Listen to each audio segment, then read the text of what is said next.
Hello, everybody. Hello, hello. Hello. Hello. There we are. There are pretty faces. There's everybody. Two of them at least. That's true. I guess you guys are there. Listen, the screen grabs we got are also very pretty faces, to be fair. But hello, everybody. Welcome to MangaPod. I'm Erin. I'm Dodger. Blue. And I'm Moika.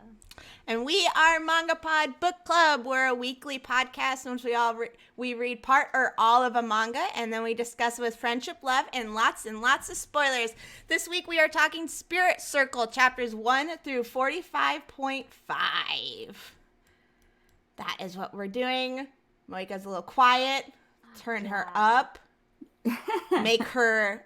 Yeah, make me loud, angry. I'm going to put you to 200% audio.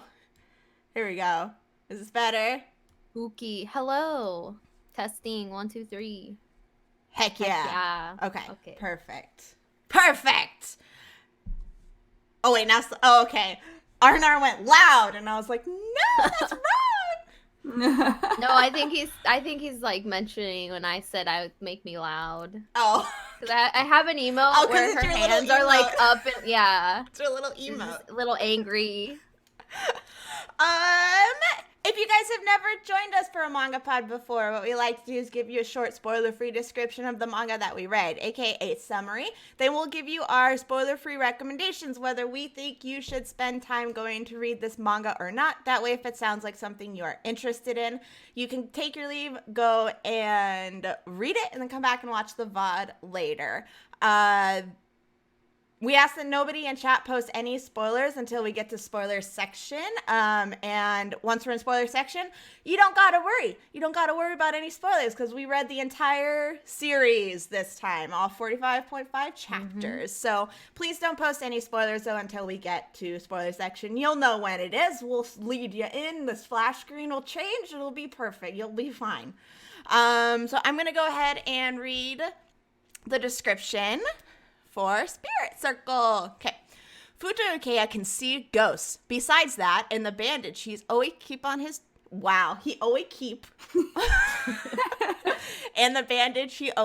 on his cheek. He's a perfectly normal 14-year-old boy enamored with a new transfer student. Unfortunately, Koko Ishigami wants little to do with him. A strange ghost that follows her, however, seems to feel quite differently. But when Koko sees the strange birthmark hidden beneath the bandage on Futa's cheek, she has a change of heart. ... For the worst. Not only does she denounce him as her enemy, but she claims that the birthmark is a curse she engraved upon his face during one of their many past lives. What happened between Koko and Futa, and what is the connection to the strange, fantastical dreams that Futa begins to experience? It's a very succinct. It is. That was nice. That was a nice thing. Okay. Spoiler-free recommendations. Who would like to go first? I can go. Hit it. Go. I loved this way more than I thought I was going to. It was different from what I expected. Much more complex and interesting, and I think it's definitely worth a read. Yeah. Yeah, I agree. I didn't realize it was by the mangaka for Lucifer and Biscuit Hammer. And I really liked that when we read it. I was missing for the manga pod, but I still read it. And I really liked that series. But I didn't realize that. And then once I read the summary last week or 2 weeks ago, I was like, this sounds kind of generic.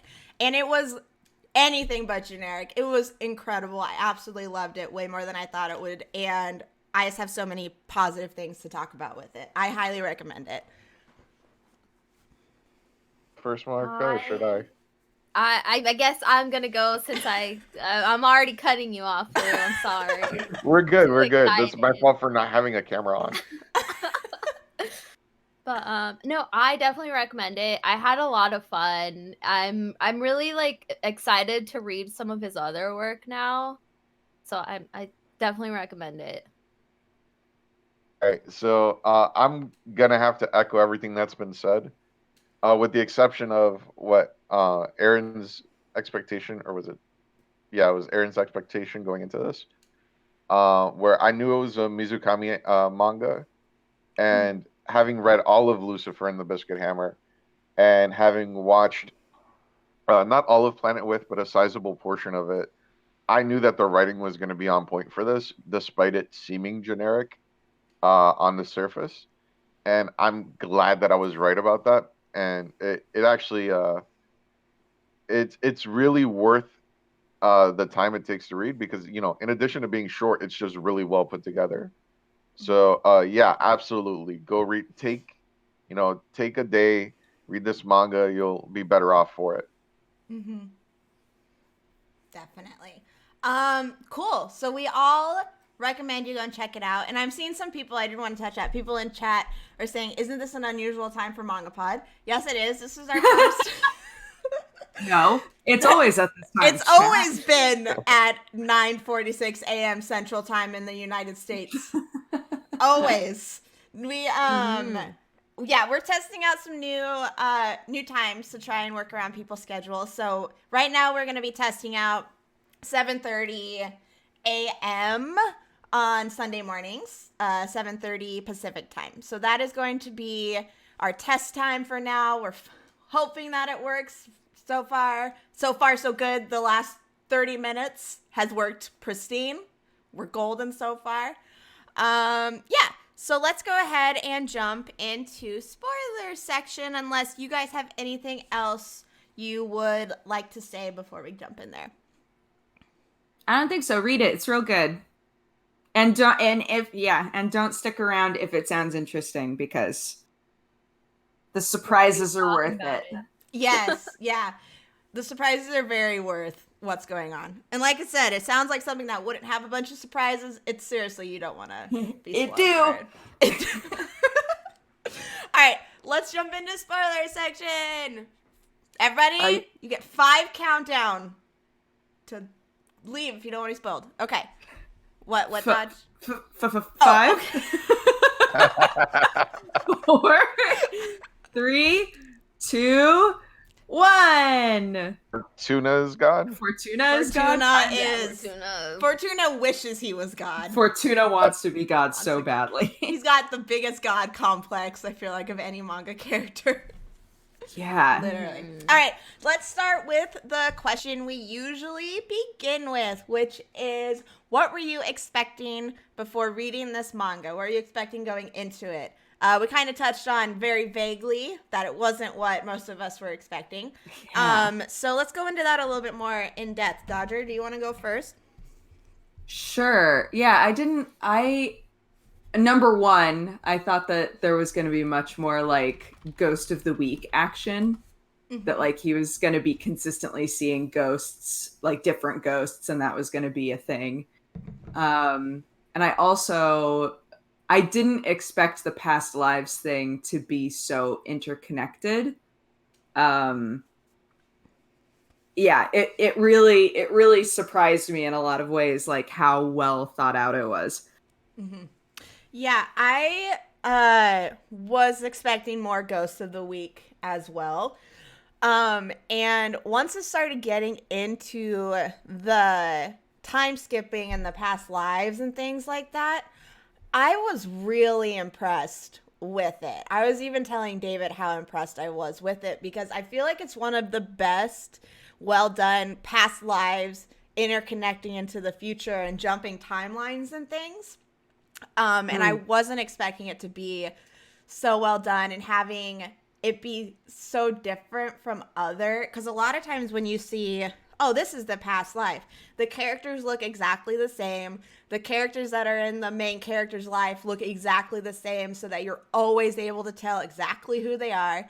And what this one did different was when you're the first few past lives, you're like, oh, there's a new person. And then you realize, oh, it's this friend of his.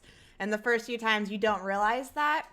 And then once you start getting into like live, like 4, you kind of get a feeling for, oh, this is going to be the teacher in the current life, or this is going to be the girl with the glasses. Yeah. Which I thought was very effective storytelling. And I liked that because that was a surprise and that you don't realize at first that this character is being reborn along with the two main characters.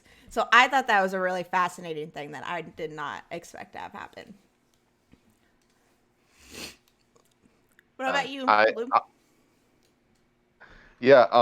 I expected like it to go more conventional shonen, more people with like magic circles of energy, and like more just battle shonen-y. I didn't really know like how like if the past life thing would actually manifest in the story, or if it would just be something as like, oh, that's the framework for how they're interconnected, and it builds into like a battle shonen series. Because I don't know, like the scene or the image of them like standing across from each other with their circles drawn, like it has that battle shonen feel, which this is not, that type of story.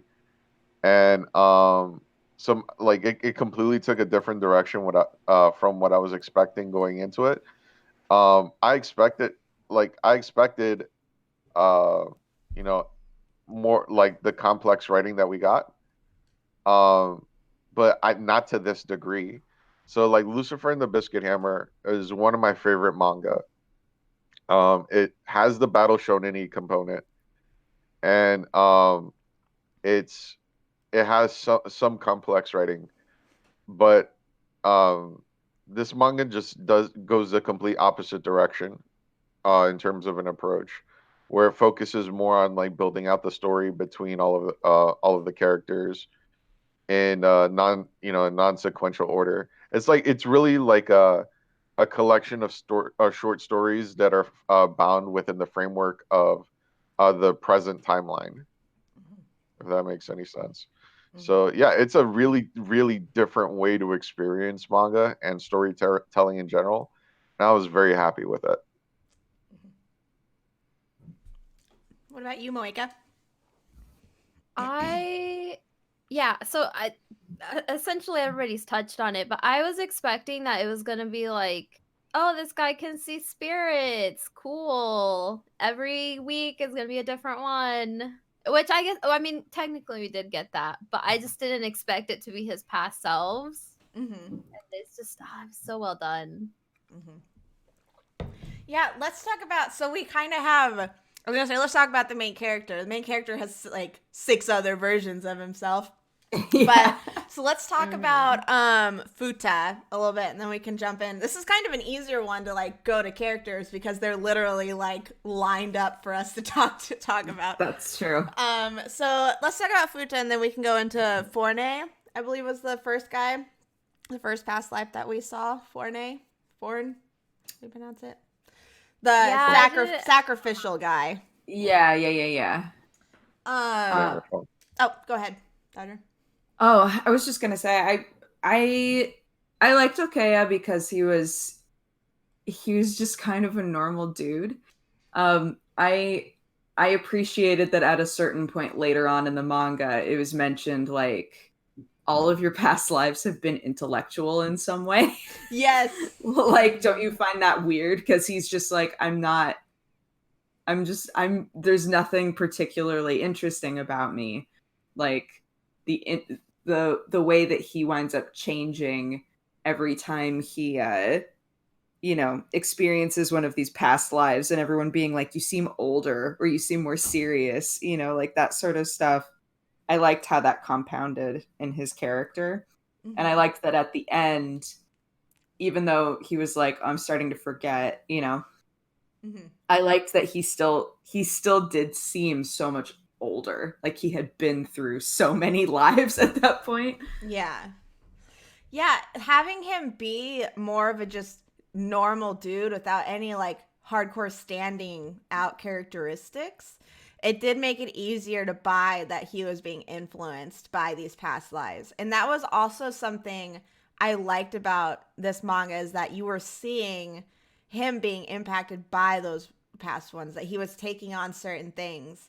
And so it's just like, it made it feel so much more like he really was experiencing those, because of how they were changing him every time he woke up from one.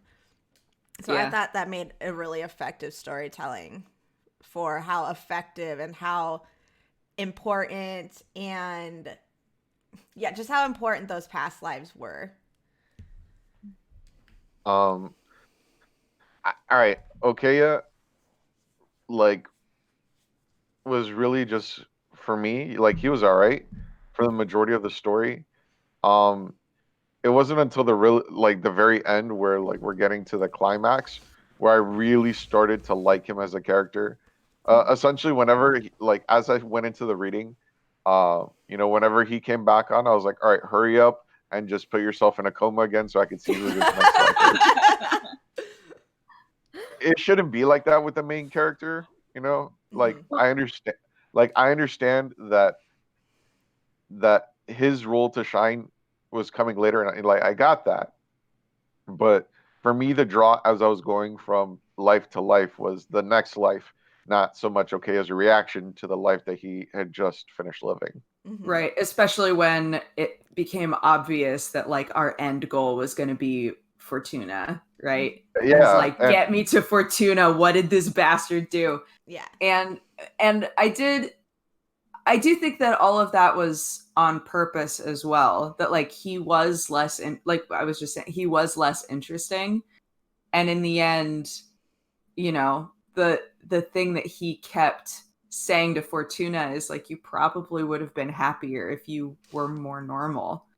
If you had had a less interesting life, maybe you wouldn't have been so lonely. Maybe you would have been happier. So I did like that there was kind of a payoff in him being less interesting and being less of an intellectual, in terms of the way that he viewed the world was just different, and he wouldn't have been able to express that to Fortuna otherwise. I love no, that absolutely. line. And the one thing that I would say about the moments when we would have Okaya would be when Coco would give more perspective onto what her side of the story was. So, for example, in when she was that priestess that chopped off his head, getting the context of, oh well, what happens afterwards, and that she's brutally murdered along with the other leaders of that village. It it adds like context for why she would really dislike him so much. And then it goes from there into the next life where like he stabs her through the chest. So yeah, I think there's some justification to her not being too fond of him. Yeah. And like just remembering, she remembers so clearly what Fortuna did. And we are like, all right, so that's the end thing that we get to see. And so having everything foreshadowed and being built up to that, the payoff for it, even though that's kind of what we knew was going to happen, was like we were going to find out what Fortuna did. The payoff for it was, I thought, really good. But with Fone, I hadn't realized how like gory the manga was going to be. Yeah. Like, and they did it like in such a, oh shit, okay, cool, this is where we're going. Because up to that point, it's just like, all right, these two little nuggets fell in love. And then he literally just gets his head sliced off, and it's not covered up or censored. You just see the head flying and there's blood everywhere. And you're like, oh, okay, now like anything is possible moving from this point. Yeah, at that point it really sinks in like, oh, we're going to see how every single one of these people died. And not all of them are going to be just like, I died peacefully in my bed. Yes. The end of my life. Yeah. And then that also oh, go ahead. Sorry. There you go. No, I was just going to say that every time we saw Fone or whatever his name was, every time we saw him, I was like slightly creeped out because he was by far, out of all of his past lives, like him and Fortuna had the same like laser focus energy that was like really creepy. And I was like, oh god. Yeah. This poor dude can never just like rest. He's like so fueled by like anger. Mm-hmm. Yeah, I guess for me, it was that was really interesting. Was like the similarities between some of the characters, Mm-hmm. and like they're like some of them had very obvious differences, but I loved how they never felt stale, Mm-hmm. and it was just so interesting. Yeah. And I like. I just want sorry, I want to No, say go I ahead. love East. Oh, my husband. Oh, I know. Precious East. Going off of like talking about how brutal the manga was, like all of a sudden you're like, all right, this is gonna be brutal. Having that life go into the life where he leads, like he ends up having a peaceful life with like a daughter and all of that stuff.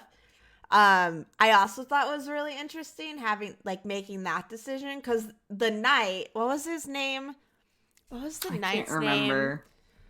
Here. Van. Van. Van. Having it go yeah. from phone to Van, I thought was a really interesting choice, because all of a sudden you're just waiting for him to die, because he's a knight. Like, he's a knight. He's been branded. He's gonna die so easily, and you're just waiting for it. And then every time a new character shows up, I was like, all right, this is gonna be who kills him. And he kept living. Like, nothing like was He literally happening. tripped and hit his head on a Yeah, rock. and that's and how he died. dies. And so That was it's an anticlimax done so fucking Yeah. well. Yeah. the like Yeah. juxtaposition of having those two lives be one right after another, I think really drove home that this isn't going to be a manga where every single life plays out exactly the same. Yeah. Mm-hmm. Oh, Van. Oh, Van. He lived a good Yeah. life. Van's life was, I think that was the longest life, wasn't it? Yeah, the longest section. Like in terms of details that we read, Mhm. because it was like, all right, he's like a dude that's out to kill witches, and then he like retires with his bud or whatever, and then, like a priest shows up, and like he has a horrible drinking problem, and then he finds an abandoned baby, and then he becomes a dad. Yeah. It's a long, like, interesting story, and by the end of it, you're like, oh, he wound up just being like a sweet old man who loved his daughter. Yeah. And at the beginning, he was like furiously killing a witch. Yeah. Well, and it's like they kind of touched on it how like in the rules of that specific world, he really didn't do anything wrong, because he was just doing his job as a knight and getting rid of this like supposed witch. And so her cursing him, like, sure, it was a bad thing for him, but then it's like slowly turned into a blessing, because he ended up like finding a bunch of friends that he could mesh with. He got a daughter. He got to live out his life protecting her. And then I loved that he tried marrying her off to like the goodest person that he could think of, even though he himself knows that the dude's like the most boring guy in the world. But he's good. He's a good man. That's all. He's like, that's all my daughter needs. He's not gonna And hurt she's her. like, oh, is he handsome? He's like, he's good. He's a good dude. He's a good man. And that was also like, that life was also when we got introduced to like his friends and stuff that you don't realize at all are his current friends in his current life, because they don't look alike until like randomly he'll go, oh, this kind of looks like my teacher, or this looks like that friend, or like had the same temperament. Not necessarily looks like had the same temperament or had the same tone of voice. And then you're just like, oh, that was them. And then the next one, you're going, all right, you're looking for them until you can find them. So what was the next one? What was the next one? Egypt, wasn't it? Egypt. Yeah, floors. Yeah. Oh, what, Moika? I'll touch on it later, actually. Let us Okay. continue. So we had Egypt. We had floors. What was your guys' thoughts on Floors, and who was Coco or Kyoko in Floors? Roka. She was Roka, the priestess. Yeah. This was the first iteration of him where we saw the like mad genius gene like really kick into overdrive. And I loved that for the rest of the manga we could not get away from that Sphinx face. Like he obsessed so hard over that it affected every life he had since then. He hated it so much. Yeah. I thought that one was interesting because that was the first one where like the lesson was you should really appreciate what you have. There's also I like also go ahead, Lou. oh. Okay. Oh. Specifically like what this manga did to like cultivate his hatred for Coco, which I mean that hatred doesn't really manifest in the present timeline, but where her continuously pulling him from his work is the reason why he didn't get to be with his father in his final moments.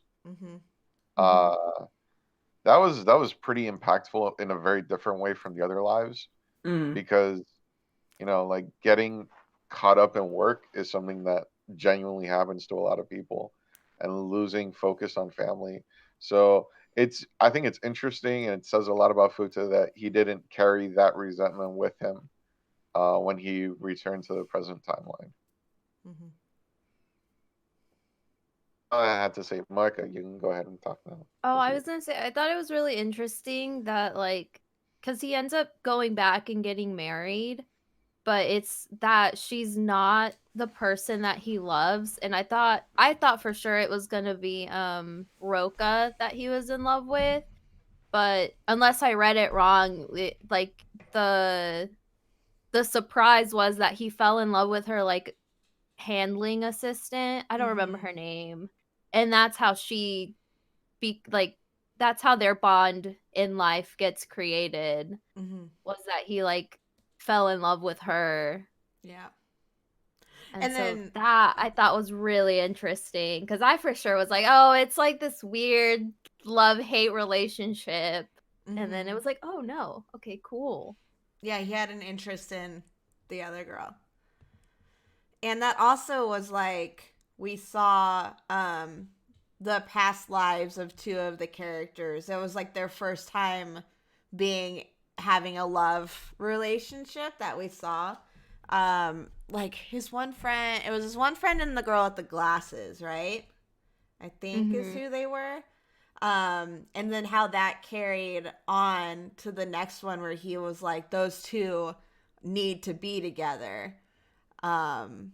So I thought that was really interesting how it played out with that too. How it just carried on into the next life. Yeah, and then how it changed. Because it goes from, it went from the main character and her like having a not really love relationship, but him falling in love with her, and then the next life being like, oh no, like it's your sister, whatever, needing to be with this other guy, and then that's how their relationship or their bond starts. And then it like towards the end it shifts to where they're no longer interested in each other like lovers. They're more of just family now, which I was just like, oh, that's exactly how life is. Things change. So after that one, it goes into the samurai era one, right? Yes, I think so. Otaro, I believe. Yeah, the like bastard son who takes care of swords. Yeah. Let me see. It took me a second to realize the context in which you're using the word bastard. I was like, geez, you have really strong feelings about this kid. Little bastard. This little piece of shit.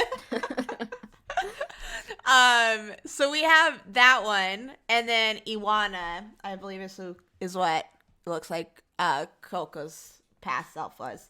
And that was bringing up that one, I thought it was really interesting how even though the present Coco and Futa Okeya are like definitely shown to be that they're gonna end up together, how the past lives weren't all they fell in love with each other. Like it wasn't this star-crossed lover thing every single time. It was like, oh, they're slowly like each one they have the different distinct relationship with each other. So the Iwana like samurai era one, they end up having like a mutual respect for each other and they die at exactly the same time. And so I thought that was another interesting thing to have happen.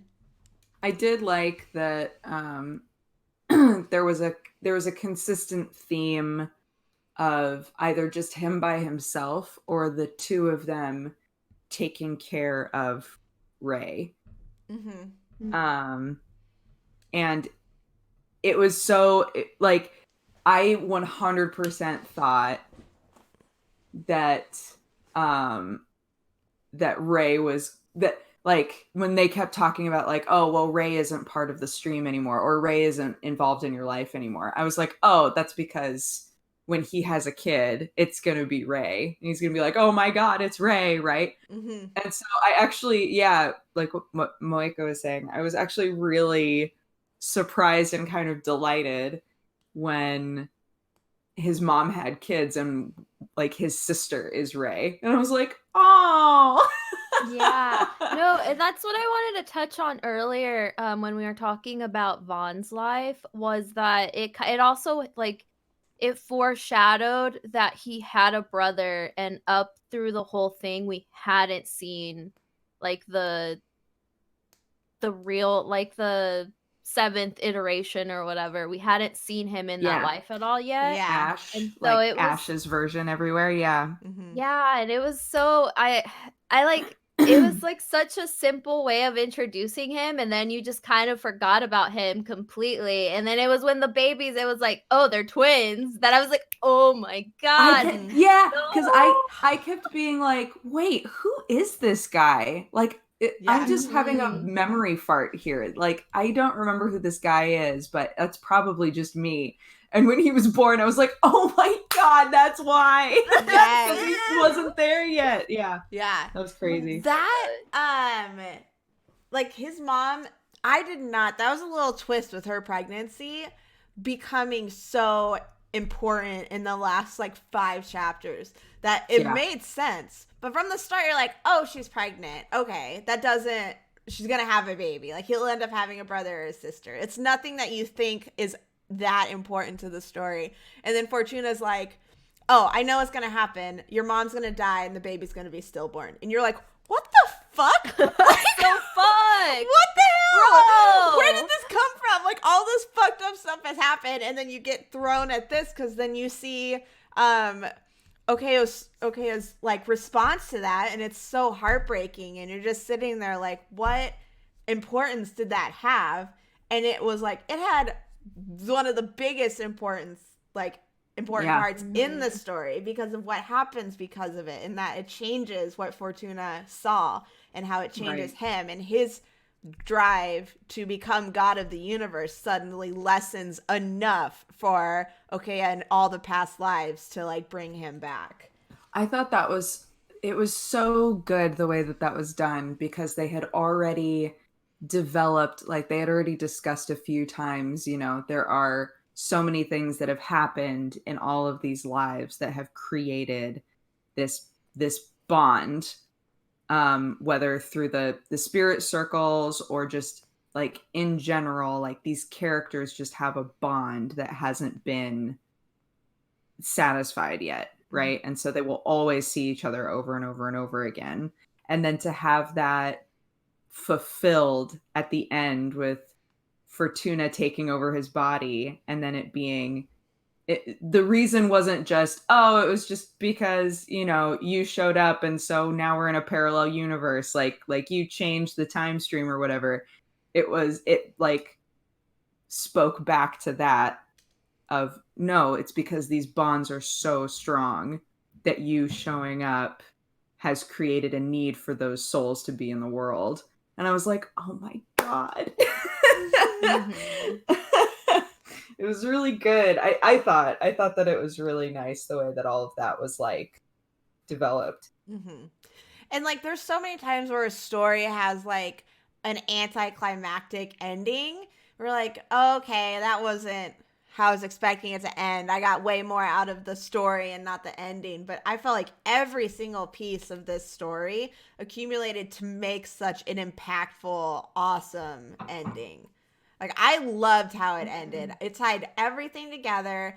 Everything was satisfied. Like we find out that like Okaya and Coco, like they have their little kiss and stuff, and you're like, well, will they get together? And you're like, yeah, they will, but we don't need to see it.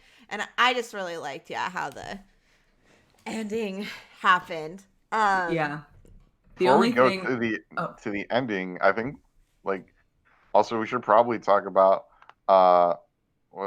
like that futuristic one, later, La yeah, Pelle. I wanted to talk about, Yeah. I was want to talk wild. about him too. I was gonna jump back. That one was a trip.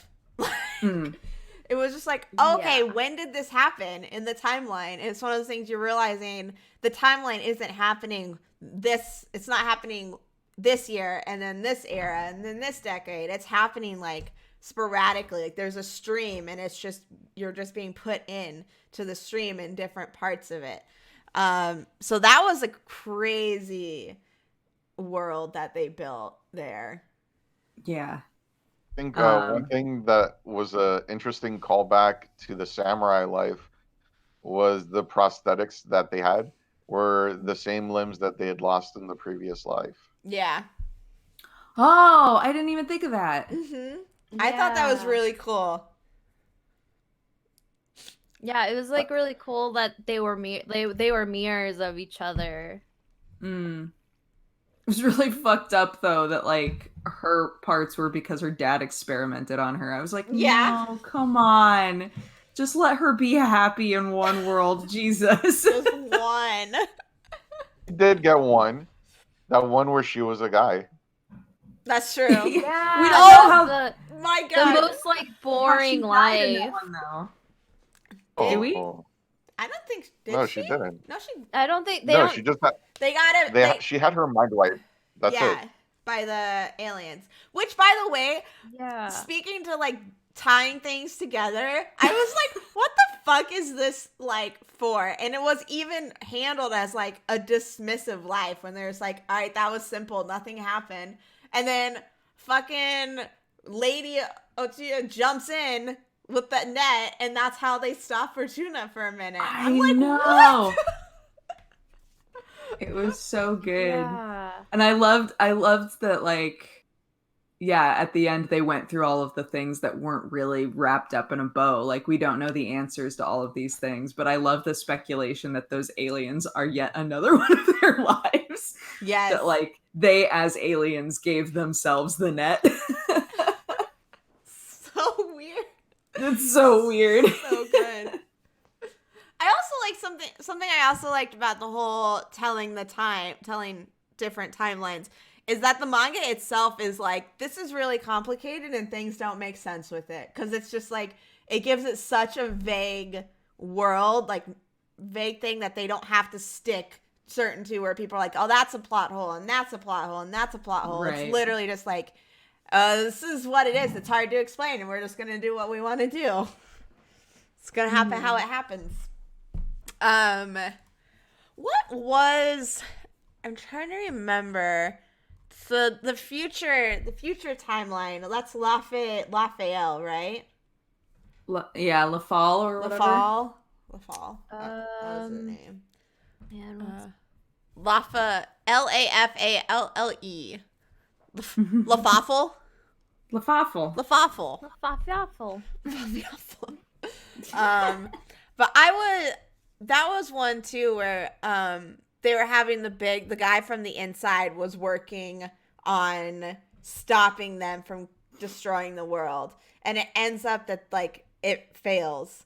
And that was another thing where you're just like, not every ending happens successfully. So like they could have these big plans and they could just fail. So you go into it not knowing how it's gonna end. Right. which was another part of the storytelling I really liked. I didn't expect the world to get eaten by a black hole. No. Yeah, me either. Oh, I did. 100%. No, because she had said, "Oh, I'm working on time machines." And I was like, "Okay." And then the guy was like, "Yeah, there's a black hole thing that's happening." And in like every sci-fi thing ever, they're like a black hole that leads to a parallel universe or leads back in time or to the future. And I was like, "Okay." So 100% that bomb's going to go off. Yeah. And that's how it's going to connect back to, okay, I didn't expect the robot to be a time machine. Yeah. Yeah. But I was pretty certain that it was going to blow up. Yeah. Yeah. I also like LaFall and Lapis like getting together in order to adopt Carol. Like I love the whole like you can make your own family even if you and someone else don't see eye to eye on certain things. Because you could you could tell that Lapis and LaFell weren't like in love with each other, and so it was really interesting to see like their mutual love of someone else brought them together to try and give this kid like a better life. Yeah. And then because of that, that's what kind of saves the universe. Yeah. The little cat thing like goes back in time to try and fix the whole mess. Oh, so cat. cute. So cute. RoboCat. Let's talk about art. What are you guys' feelings on like character designs and all the art? Yeah, I thought it was fine. I thought it was simple, but it was really effective. That's how I describe it too. I think that's generally what I would say about Mizukami's art. Because I felt the same way in Lucifer and the Biscuit Hammer, where there were a few instances where I was like genuinely impressed, but for the vast majority of my experience with the manga, like it did what it needed to do, and it did so well enough where like it was still interesting to look at. So like I took my time, because I know that there's a lot of detail in Mizukami's writing. So I figured there may be details in the art that I may not that may have value later. So like for example, the thing that I mentioned earlier with the prosthetics would be an example of that, or like the different phases of the curse mark, how it changed over the timeline, and it became more defined towards the end of it. So it's just like those details is where like Mizukami really shines. But yeah, no, I'll agree that like it's pretty solid generally speaking. And yeah, yeah, that's basically it. Yeah, I think it's really simple. Even the like world building in different worlds. The like futuresque one was just literally a tall tower of windows. So it's like there's not a ton of detail that goes into the backgrounds or the world building, but the characters and expressions and action are very simple but effective, like Moeka said. And I thought that there was some very standout panels, especially during the big impactful moments, like the part where all of the past lives are trying to stop Fortuna. Like that scene had a really impactful moment that like just drawing and perspective that I think was really well done. But most of the time it was like a very simple storytelling, but it worked for what it was. Yeah. Yeah, I was really impressed that like it was really simple, but every world or like timeline, life, whatever, every iteration was so different in some regards. So like some places were like took place in like England, others took place in Japan, and then like in the future. But even though everything was so simple, he was still able to nail like the period that he placed these like timelines in, if that makes any sense. Yeah, for So it sure. was like when they were in England, like the it felt very medieval-esque, which is what that's what like suckered me in, was just like, oh yeah, like sure, everything's like very simple shapes and like standard things for that time period, but it was just done so well.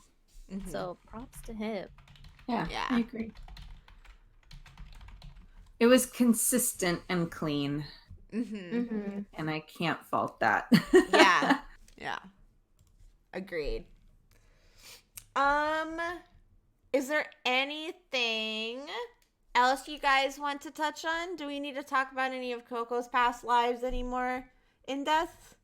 That you guys want to touch on? Anything else with her, or should we wrap up and give final thoughts and ratings? I think we basically covered everything. I want to know what Um, happened, because they did say at the end, obviously, that Rune is going to become their future daughter.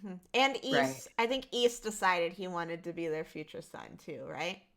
I thought that he was saying that he would agree to become part of the circle if Rune would come back as their kid. I didn't realize that he was saying, I also want to be their kid. But if that's true, that's really cute. I read it as him wanting to be reborn as their son as well. Yeah, I read it too. I read it differently. I was gonna say, how come we don't know what's gonna happen with East? He was great.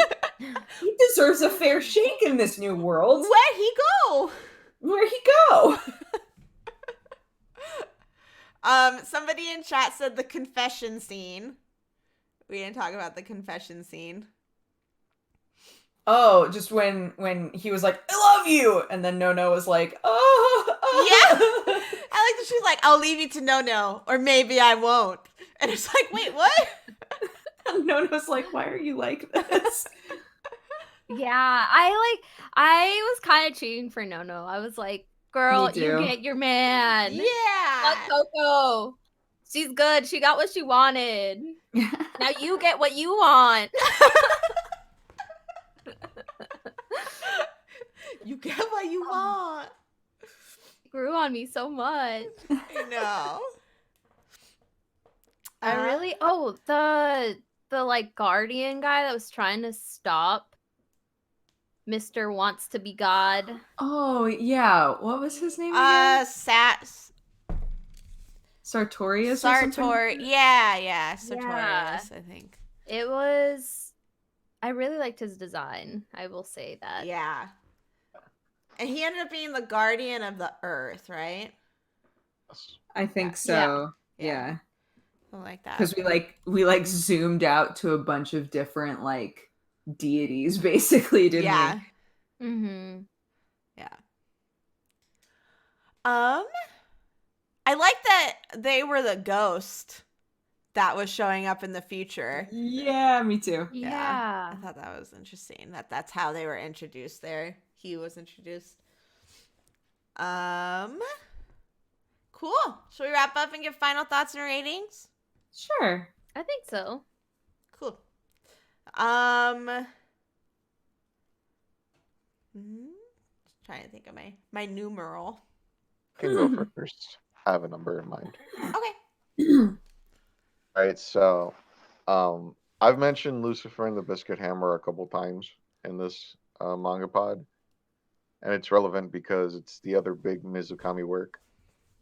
And while I had more fun reading Lucifer and the Biscuit Hammer, I feel like Spirit Circle is just a better overall experience. It doesn't have the action that Lucifer and the Biscuit Hammer has, and it doesn't have the quirky characters, but the story is structured in a way where I cared more about what Futa was going through, and I was more invested in like peeling back the layers of this conflict that he had with Coco, and didn't really have a clear understanding of how it would play out in the present timeline and how Fortuna would tie into it. So, overall the experience with the manga was excellent, and it's this is probably now the manga that I'm most interested in seeing adapted into anime. Um, Probably in my top 10. It's exceedingly well done. The only thing I would really say that would probably have made it better would be for the art to be a little bit more polished. Now, I wasn't critical of the art in any way when we were talking about the art, but I feel like that's one step. But I feel like it not being consistently amazing is why it's not like top 5 for me. Mm-hmm. So yeah. So if I have to give this a number score, I'm gonna give it a not 9.5 out of 10. Mm-hmm. It's excellent, excellent read, from front to back, and it's really fast too. So Mm-hmm. it's really a really quick read, really enjoyable. I want to see this animated. 9.5 out of 10. I was gonna do a 9.5 too. For the same reason you did. The art wasn't like super standout amazing.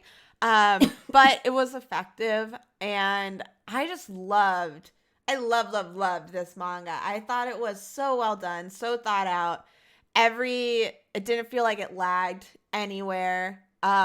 It was I kind of want to say brilliant just in how it foreshadowed everything and tied everything together for a really, really good payoff ending that gave me goosebumps. And so I loved all the different lives, the characters, all of that. I thought it was just so incredibly well done that it deserves a 9.5, like a very high rating. So that's what I'm going to give it. I'm gonna give it a 9 out of 10. It was really solid. I think he did a really good job for the amount of chapters that he got. So I really can't complain about anything because he gave me everything that I wanted, really. Like a solid story, solid characters that I could invest in. And then there's still like little bits of mystery here and there that weren't really explained, like the aliens. It was like one of those mysteries where it's like, oh, like theoretically it's probably like them just in alien form that somehow they figured how to get themselves to this iteration of their life or whatever. But it's like it's not explicitly given to you. Yeah. So it was just overall it's really good. I really liked it and enjoyed it. Yeah, I was also gonna give it a 9. I enjoyed it a lot. It's a succinct, good story. I was very invested by the end. I liked all of the characters, and the art was fine. So, yeah, I would definitely recommend reading it. I enjoyed it. Yeah. Cool. Well, that wraps up our discussion of Spirit Circle. We all loved it and think you should definitely go and check it out if you have not yet. Let's go ahead and read the description for the manga that we're reading next week, and everybody in chat gets to guess what it is. Oh boy! Woo! All right, Dukes, I believe you're reading it. Yeah, I've got one. Okay. In a city so dismal, it's known only as the Blank. A clan of blanks have been plucking people off the streets to use as guinea pigs for atrocious experiments in the black arts. In a dark alley, Blank found Blank, a man with a blank head and a bad case of amnesia. To undo the spell, they're hunting and killing the blanks in the blank, hoping that eventually they'll kill the right one. Yes. Putan, got it. Yeah. Dora Hedora. Doro. We are reading that next week. Yes, good job getting it or looking at the schedule. I know. Either way, you crushed it. You did good. Big brain. We are reading chapters 1 through 17. We'll be doing that next week. Let's go around and shout out our stuff really quick. I'm Erin at Happily Erin. I have a YouTube channel. MangaPod is there, as well as anime reviews, first impressions, mental health awareness stuff. I haven't really added anything other than manga pods. I am currently writing a book. You can get updates for that on my Twitter and my Instagram. I'm also pretty active there, so if you want to come talk anime, manga, Thai dramas, writing, all that fun stuff, that's where I am. And I'm Dodger. You can find me at Dex Bonus on pretty much everything. I'm currently in the US doing visa stuff, but I live in England with my little family, so I'm going to be traveling soon. But typically, I stream every day, and I would love it if you'd come hang out. Name's Lou, and I don't do things on the internet because I am limited in technology at the moment. I'm just gonna leave it at that. But maybe one day, yeah. Follow me on Twitter at LuTalksAnime. And that's it. Okay. Hello, I'm Moeka. I'm pretty much on all my handles at Mega Moeka, so you can find me there on Twitter, Twitch, YouTube, all the places. I like anime. If you go to my Twitter, I'll probably be thirsting over some 2D character right now. Surprisingly, not Japanese anime character. Really been into. I started watching Clone Wars. Seasons brilliant. Obi-Wan, Anakin. Yeah.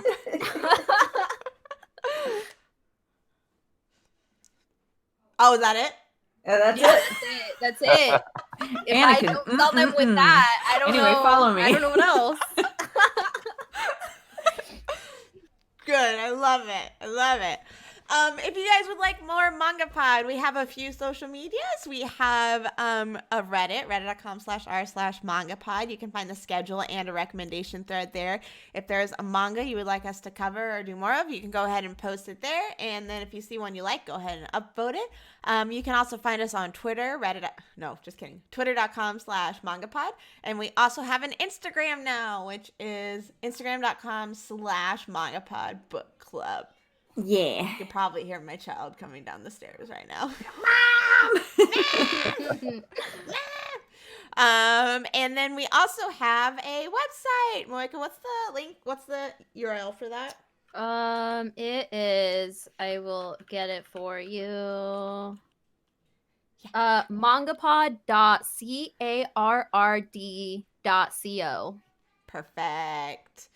Yeah, so you can check us out all over that stuff. We hope that you guys are having a wonderful, wonderful day, and we will see you next week, 7:30 a.m. I almost said p.m. because I'm so used to saying that. 7:30 a.m. Pacific Standard Time. We'll see you then. Bye-bye. Bye-bye, guys. Bye.